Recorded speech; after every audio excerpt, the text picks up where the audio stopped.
लोकसभा के चुनावी संग्राम में बस 2 चरणों के चुनाव होने बाकी है, जिसमें सबसे अहम है यूपी का पूर्वांचल, जहां 27 सीटों पर चुनावी दंगल है, जिस पर सियासी दलों ने अपनी पूरी ताकत झोंक दी है।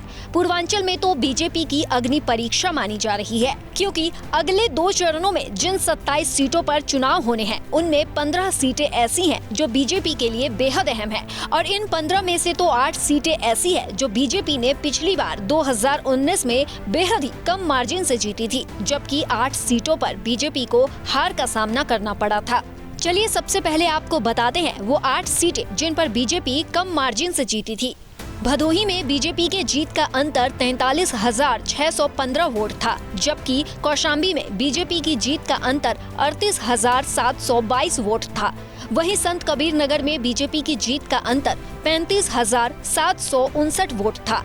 बस्ती में बीजेपी की जीत का अंतर 30,354 वोट था। बलिया में बीजेपी उम्मीदवार ने 15,519 वोट अंतर से जीत हासिल की थी।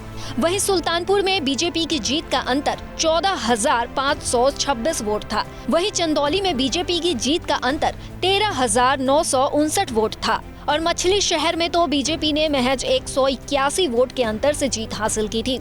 ये तो वो सीटें थी जहां बीजेपी ने रोमांचक मुकाबले में कैसे भी जीत हासिल कर ली थी। अब आपको बताते हैं वो सीटें जहां 2019 में बीजेपी को करारी शिकस्त का सामना करना पड़ा था। श्रावस्ती, अंबेडकर नगर, लालगंज, आजमगढ़, जौनपुर, घोसी, गाजीपुर। जहां बीजेपी पिछली बार इन 7 सीटों पर हार गई थी, तो इस बार बीजेपी ने इन हारी हुई सीटों के साथ कम मार्जिन से जीती हुई सीटों पर भी खास रणनीति बनाई है, ताकि इन 15 सीटों पर कमल खिलाकर भगवा लहराया जा सके। बता दें कि पीएम मोदी के संसदीय क्षेत्र वाराणसी से लेकर सीएम योगी आदित्यनाथ के गृह जिले गोरखपुर जैसी सीटें इन्हीं दोनों चरणों में है। साथ ही बीजेपी के सहयोगी संजय निषाद और ओपी राजभर की साख भी दांव पर है। यानी बीजेपी की अगुवाई में एनडीए के लिए पूर्वांचल किसी अग्नि परीक्षा से कम नहीं है, क्योंकि पूर्वांचल में कांग्रेस के साथ मिलकर समाजवादी पार्टी भी जीत के लिए पूर्वांचल में पूरी जान झोंके हुए है। साथ ही कुछ सीटों पर बीएसपी सुप्रीमो मायावती ने भी मुकाबला रोचक कर दिया है।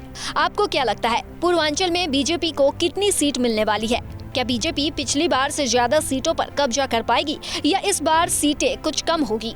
ये हमें जरूर बताएं, और देश और दुनिया की तमाम खबरों के लिए देखते रहिए एबीपी लाइव।